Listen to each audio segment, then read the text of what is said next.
사랑하는 우리린교회 성도님, 좋은 아침입니다. 마가복음을 함께 읽어가고 있는데요. 오늘 범위는 마가복음 10장에서 11장입니다. 하나님의 나라는 어떤 자들의 것일까요?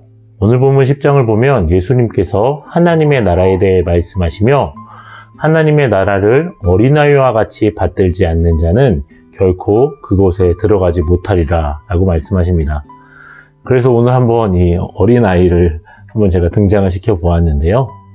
근데 여기서 예수님께서 말씀하신 어린아이는 단지 나이가 어린 것을 의미하기보다는 어린아이가 가지는 태도를 의미하는 것이죠. 이렇게 어린아이와 같은 자에게 허락된 하나님의 나라를 말씀하시고 이어서 등장하는 이야기는 재물이 많은 청년에 대한 이야기입니다. 여기 모범적이고 진실한, 건실한 청년이 있습니다. 성경의 계명들을 잘 지켜왔고 또 영생에 대한 고민을 가지고 있던 모범적인 청년입니다. 그 청년이 예수님 소식을 듣고 예수님이 계시는 곳으로 달려 나왔습니다. 자신이 얼마나 계명들을 철저하게 지키며 살아왔는지를 예수님께 구합니다. 그런데 예수님께서 의외의 반응을 보이십니다. 칭찬 대신 한마디를 하시는데요. 그래, 잘했다. 그런데 한 가지 부족한 것이 있구나. 너에게 있는 모든 것을 다 팔아 가난한 자들에게 주거라. 그리고 다시 와서 나를 따르려무나 라고 말씀하시죠.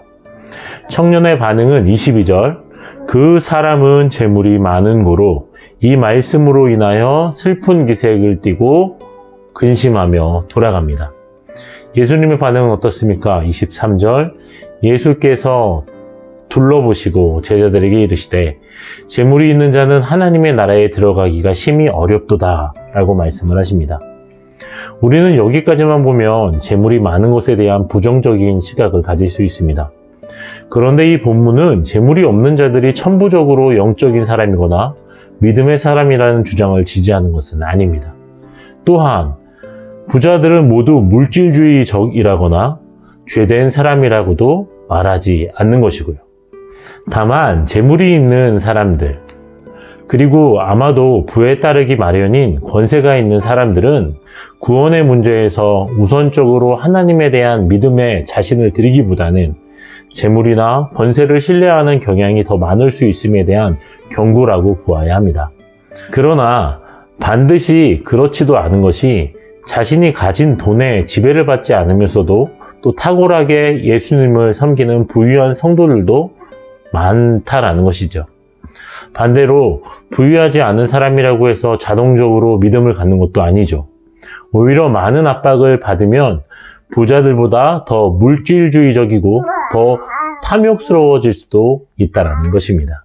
그럼 예수님께서 제자들에게 진짜 교육하시고 싶은 하나님 나라의 비밀은 무엇이었을까요? 제가 발견한 구절은 27절입니다. 예수께서 그들을 보시며 이르시되 사람으로는 할 수 없으되 하나님으로는 그렇지 아니하니 하나님으로서는 다 하실 수 있느니라. 하나님의 나라는 재물의 많고 적음의 소유의 문제 이전에 사람으로는 할 수 없으되 하나님으로서는 다 하실 수 있느니라 라는 하나님이 너에게 소유되어 있는가 그렇지 않는가의 방점이 찍혀 있다는 것입니다. 다 하실 수 있는 하나님을 소유하고 있는가 그렇지 않은가의 문제입니다. 재물이 많아도 하나님을 소유한 사람은 재물을 하나님보다 더 사랑하지 않죠. 재물이 없어도 하나님을 무소유한 사람은 그에게 구원의 은혜는 없는 것입니다. 하나님을 소유한 사람은 하나님을 온전히 바라고 그분을 의지하고 그분께 나를 맡겨드리는 자입니다. 그래서 앞선 구절에서 어린아이를 축복하시며 하나님의 나라를 어린아이와 같이 받들지 않는 자는 결단코 그곳에 들어가지 못하리라 라고 말씀하신 것이죠. 제가 퇴근을 하고 번호키를 누르고 현관에 들어서면 후다닥 뛰어오는 소리가 들립니다. 첫째 아이가 문 앞으로 뛰어오는 소리입니다. 첫째 아이가 중문을 열어주면 아빠를 향해서 인사를 하죠. 그러면 그때 어디선가 또 타다다닥 소리와 함께 9개월 된 우리 이 아이가 보행기를 타고 나타납니다. 이 아이의 시선은 오로지 저를 향해 있죠. 빵긋빵긋 옹알옹알 거리면서 제 앞에 도착을 하면 이 아이가 어떻게 할까요? 낑낑대면서 두 손을 저를 향하여 이렇게 뻗는 것입니다. 어떤 모습인지 상상이 되시죠?